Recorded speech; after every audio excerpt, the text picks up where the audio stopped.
Good afternoon, Dr. Fennoy. Welcome. And it is now your turn. All right. So we're going to start with District 1 and work our way up. Everybody asks a question, then they get a second question after that. Okay. Mrs. McQuinn. Good afternoon, Dr. Fennoy. Good afternoon. With our limited resources, what would you do differently to attain the outcomes we expect for our students? So with our limited resources, part of what needs to happen, in my current role as the Chief Operating Officer, there's a reality around being as efficient as possible so that we can then redirect resources to the academic side of the house. I think since I've been in this role with this amazing team, we have studied every avenue in the Department of Operations, and there have been opportunities in which we can then redirect our resources, make sure that we are being as efficient as possible, working with the finance department.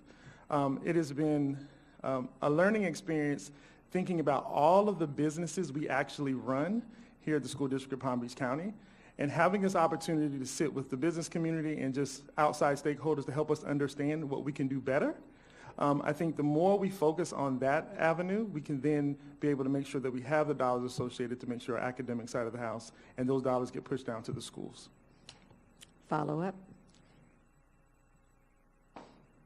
Do you see some opportunities for us to be able to do that, to operate more efficiently and redirect that money? Yes, ma'am. One area specifically is our fleet. We manage, most people don't know this, we manage 800 buses and 900 white fleet vehicles in this district. And to maintain a fleet of that size requires significant amounts of maintenance, petroleum, et cetera. And what we realized is during the recession, a lot of things we just didn't do.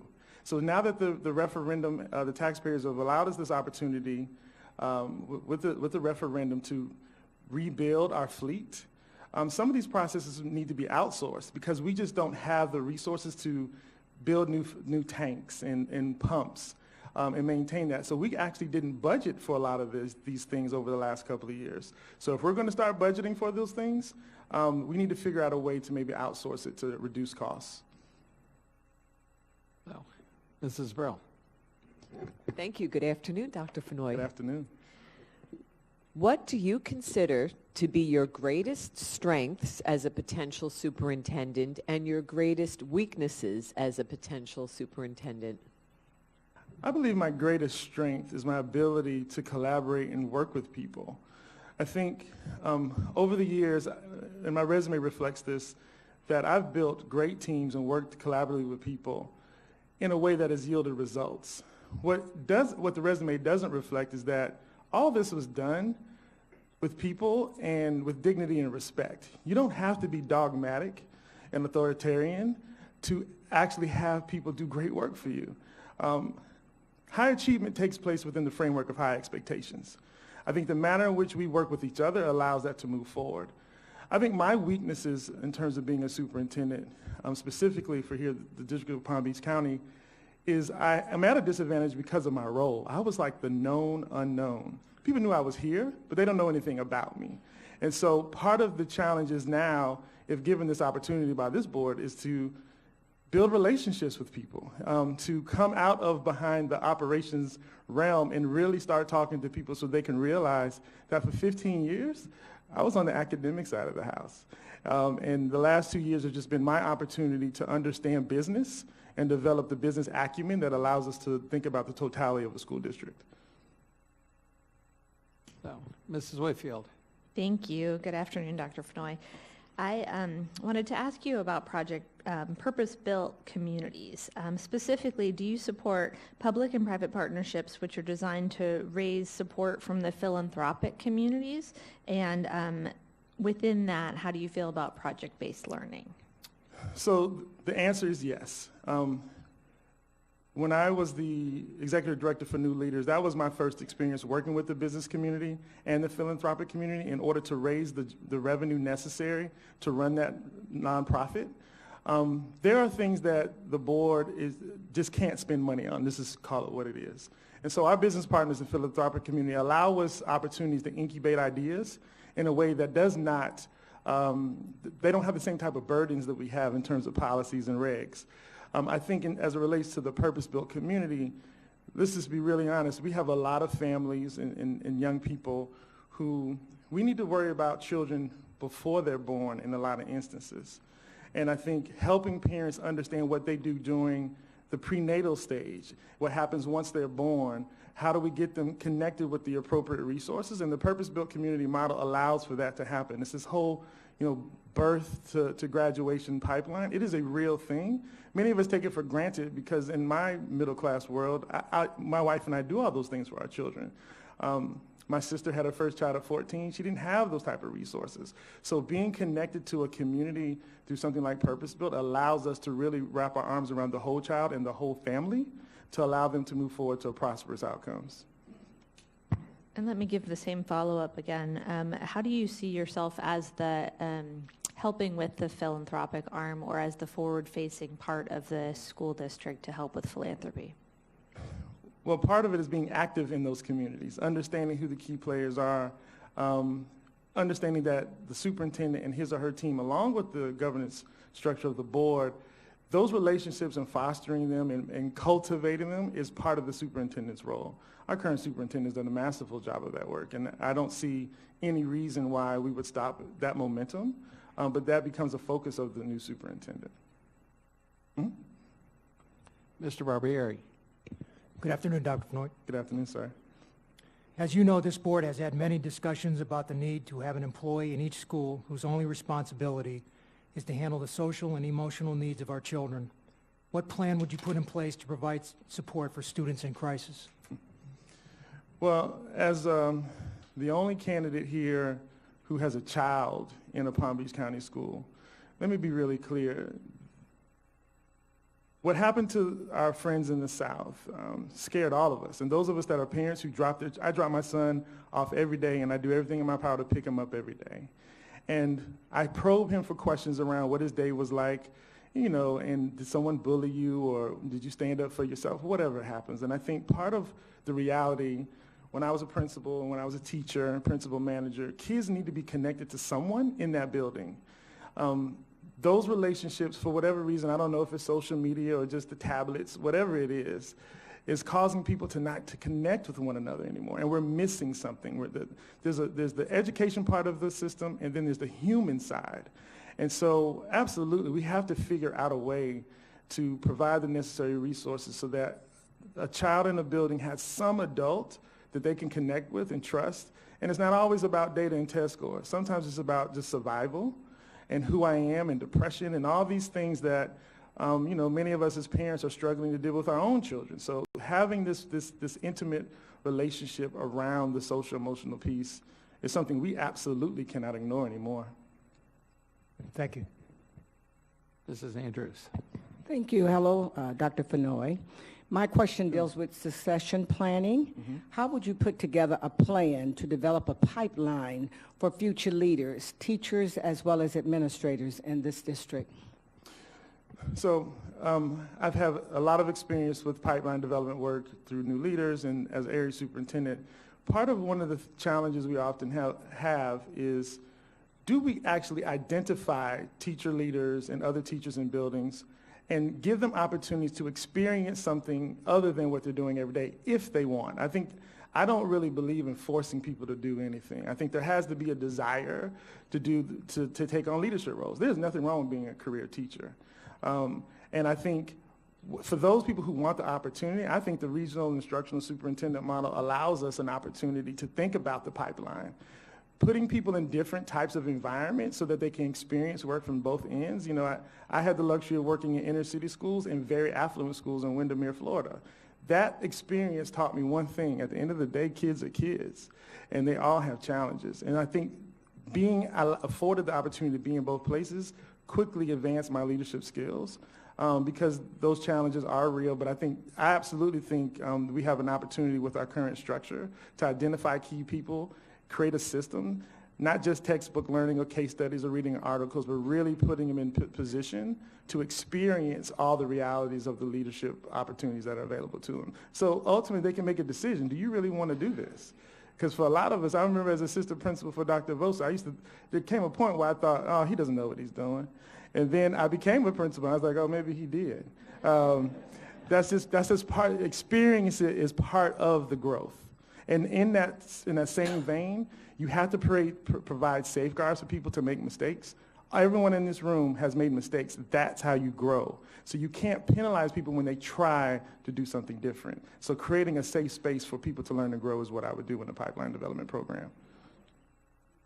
Yes, ma'am. Dr. Robinson. Thank you. Hi, Dr. Fennoy. Good morning. Afternoon. So we all know that reading is fundamental. Yes, ma'am. So what would you do to accelerate the reading proficiency for each student subgroup? So here's the truth. You know, the state of Florida and every state in the country, you know, when we started doing, you know, FSA or FCAT or whatever it was, as a principal, and I'm guilty of it too, you would literally look at the formula and say, okay, who's my best teacher? I'm going to put them in 3rd grade.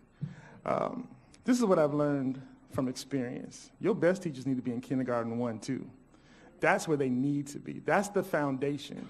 So you take someone, again, I'll use myself as an example. You know, between my wife and I, we have 5 degrees. We read to our children all the time. They're exposed to things. They travel. They see things.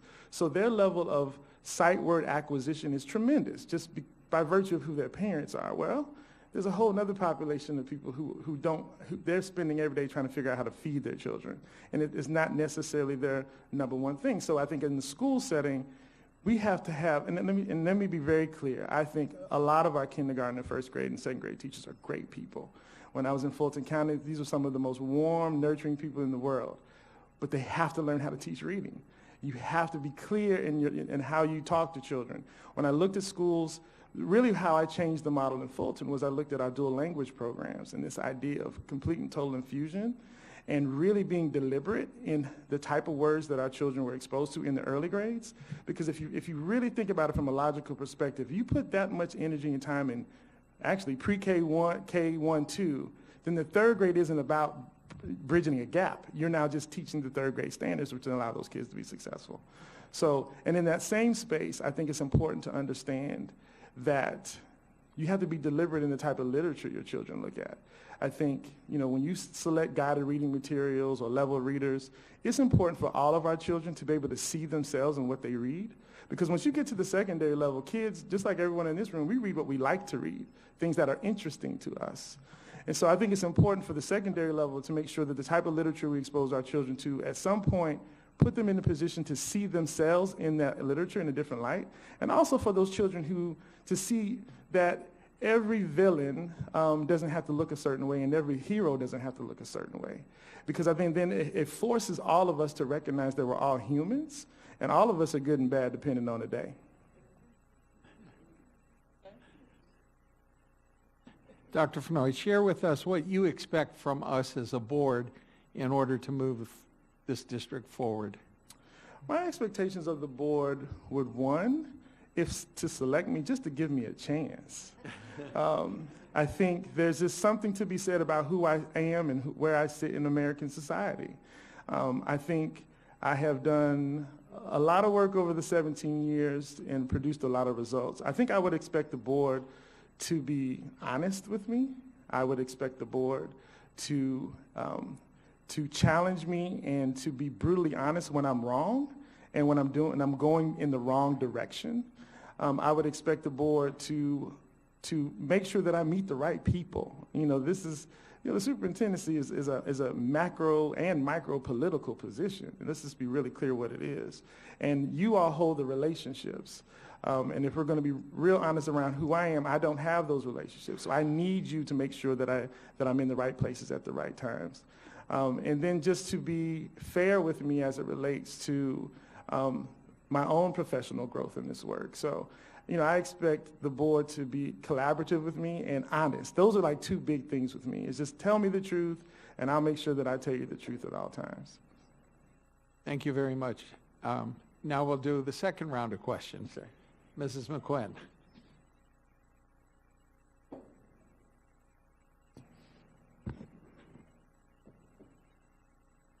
How would you describe the current culture of our school district? Please be specific. How will you keep a pulse on the system's climate and culture? So I have a unique position, I guess, being in another division from the academic side. You know, our core business is teaching and learning. It's the schools, right? And so I think with the development of the strategic plan and the early efforts in year 1, 2, and 3, I think we as a district were a lot more heavy-handed than probably necessary. I think there's a moment in time where the culture is demanding that we give some, what I would call, bounded autonomy back to the schools and the communities to dictate the next phase. I don't think the expectations should change moving forward. It's the how that may need to change. I think with so many unique communities, there's not a one-size-fits-all to how do we educate our children. And I think we've hired some great principals and teacher leaders and teachers, and we have great people in the community who know what these communities need. And we've got to start, creating a level of synergy around the brain power in those spaces to figure out the next layer of the work. And so I think the culture is one of, I think we have a great culture, but it absolutely has some room for improvement. But I think that improvement comes through just recognizing and allowing our people to be the great educators that they are. And the second part was, how will you keep a pulse on the system's climate and culture? Well, there's only one way to keep a pulse, and that's to be there checking on it. Like literally, if our principals and teachers are having meetings, the superintendent has to be a part of those things to the best of his or her ability. I think, being an active participant in community meetings, business meetings, I think, again, there's no substitute for human interaction. A phone call sometimes just doesn't work. Watching on television doesn't work. FaceTiming doesn't work. I've tried to have virtual dates with my wife. It doesn't work. I have to literally take her somewhere. And so, again, part of that is just being present and being there for our people and understanding that's the role that you're signing up for. Yes, ma'am. Mrs. Sproul. Thank you. Dr. Fennoy, what is your philosophy on delegating authority? How do you then maintain accountability? Yeah, so I think when you think about the enormity of the role, you have to delegate authority, I think. But part of being a manager or a leader is setting very clear expectations of your people. You draw lines and sands around things that are unacceptable, and when they cross those lines, you deal with it. But you don't micromanage people. You do not get the best out of people. Let me speak for myself. You don't get the best out of me by micromanaging me. You get the best out of me by giving me the freedom and space to do my job to the best of my ability, creating a cadence of accountability where we check in, we talk, we brainstorm together. But again, being clear, the expectations are the expectations, and that if you don't have the skill or the will to meet that expectation, we may have to go in a different direction. There's nothing wrong with that, and maybe that's not the right seat for you. But absolutely, you have to give people the space to breathe and learn, and then create the safe space for people to innovate and make some mistakes. I think some of the greatest people in our culture have made a whole lot of mistakes before they got to that one thing that won them the Nobel Peace Prize. Mrs. Whitfield. Thank you. Can you tell me how you will handle conflict and criticism within this position? So conflict and criticism. So my father spent 22 years in the military. I'm a military brat. My parents are from Detroit, Michigan, from the mean streets of Detroit, Michigan. And so I think part of, conflict can be handled in certain ways. There are certain ways that you don't handle it professionally. And I think part of that process is just being transparent, being clear, not being afraid of it. So one of the things that I cannot stand are when people try to sugarcoat things. Tell me the truth. Tell me directly what the issue is so that we can get to a solution. And I think, and part of that is being respectful, doing a whole lot more listening than talking. I don't know why some people think if I out-talk you, then you'll understand what I'm saying. No. Again, I've been married 16 years, and I still haven't quite got it. I'm getting close to just listening. But I think that's part of the conflict resolution is being in it. And in some cases, you have to actually provide professional development around conflict resolution. Because I think it's such an emotional thing for some people. Me personally, I have been accused of being stoic.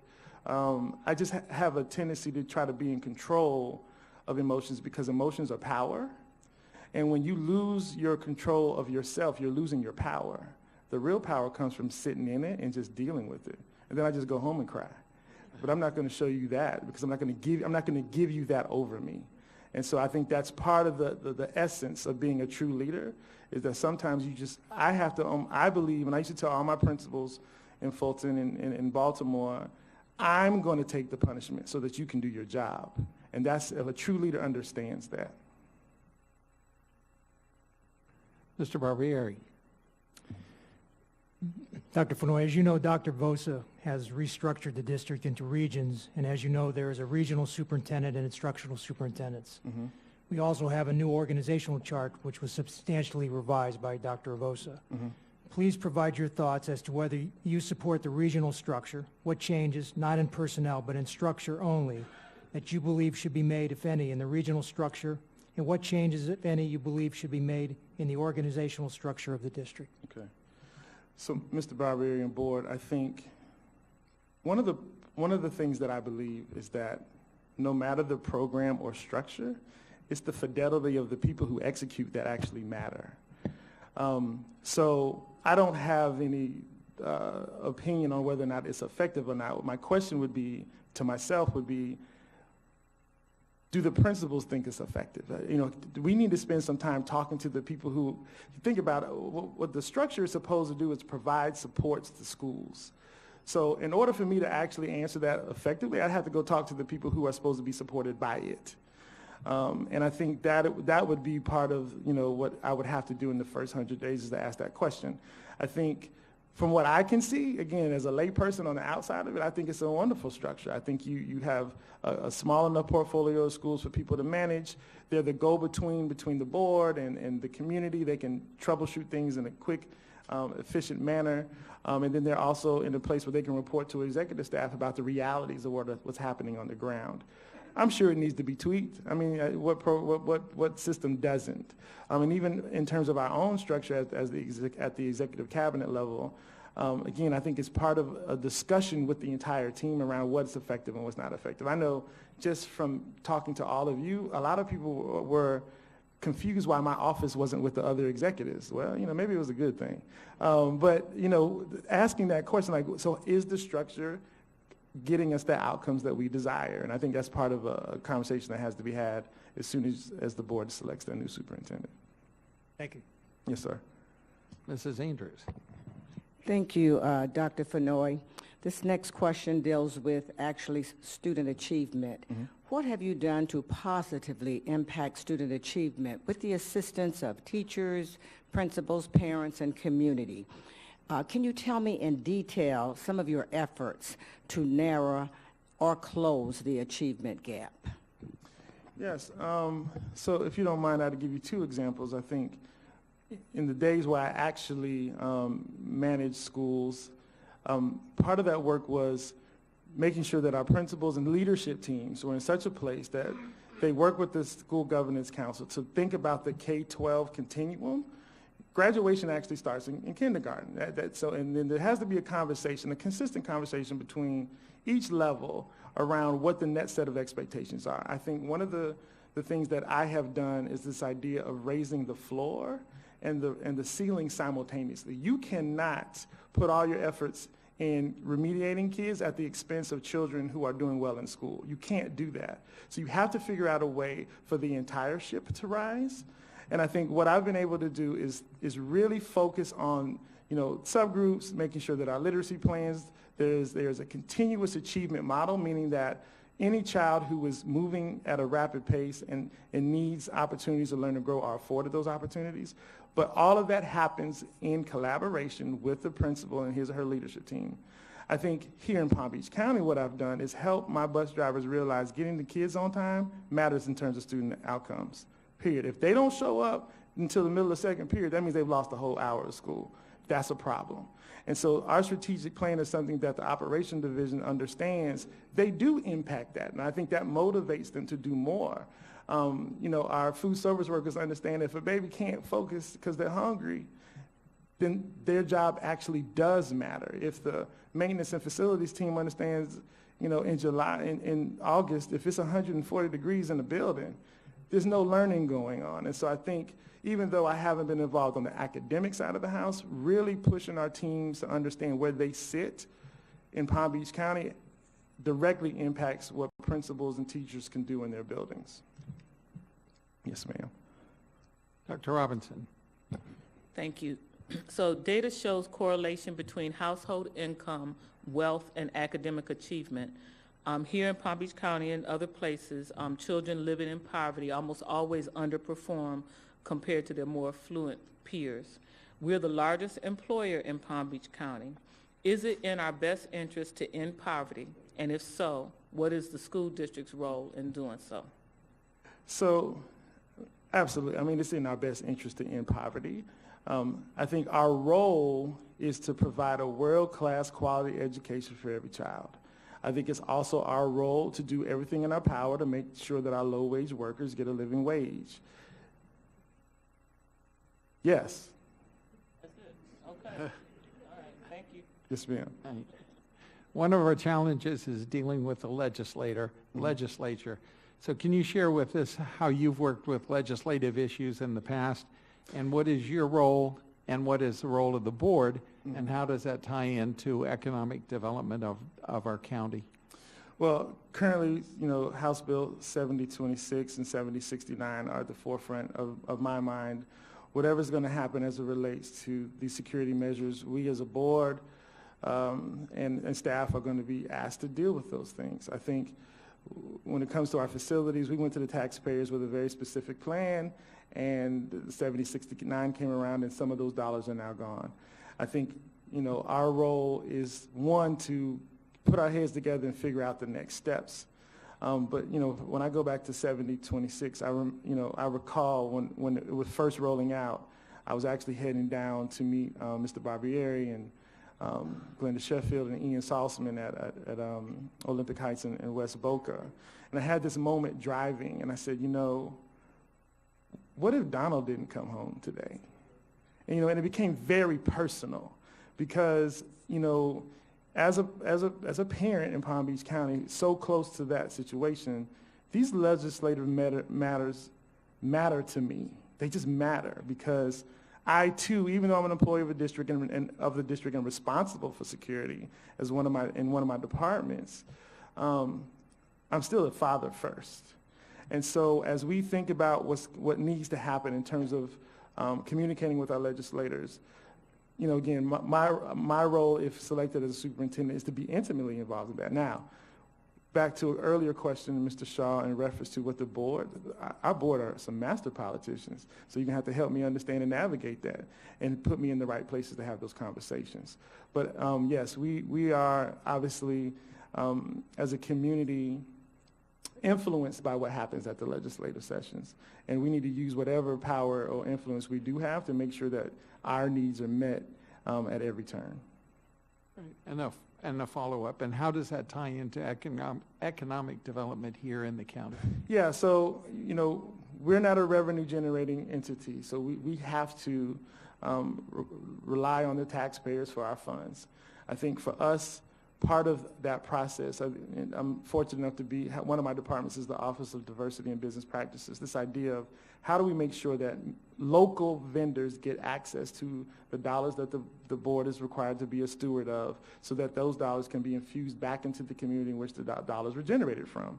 I think that's our role, is trying to, just to be clear now, certain projects, there may not be enough local vendors to execute quickly enough, because as I have come to learn in my current role, the longer we take on projects, the more expensive they become. And so we need to make sure that our ROI, our return on investment, is solid, and that we are being the best stewards of the dollars that we possibly can. Thank you. That concludes the questions, so you've got 4 minutes for a closing statement.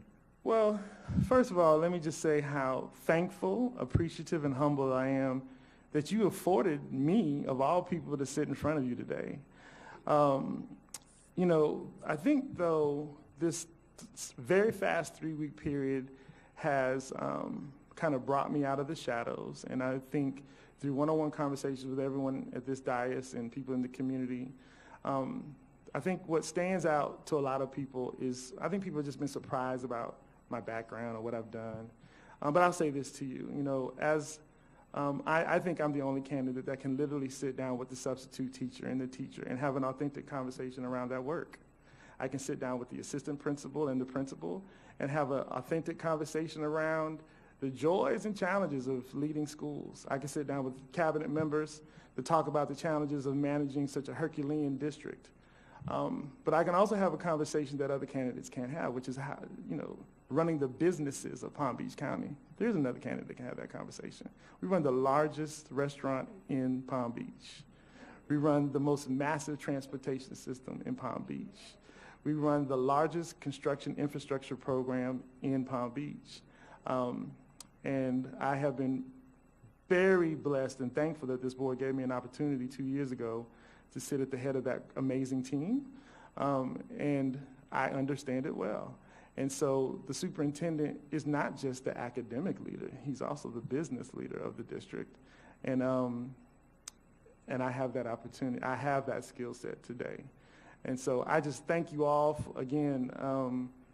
Never did I imagine I would be here. My son keeps asking me like, so what is it that you're gonna be doing?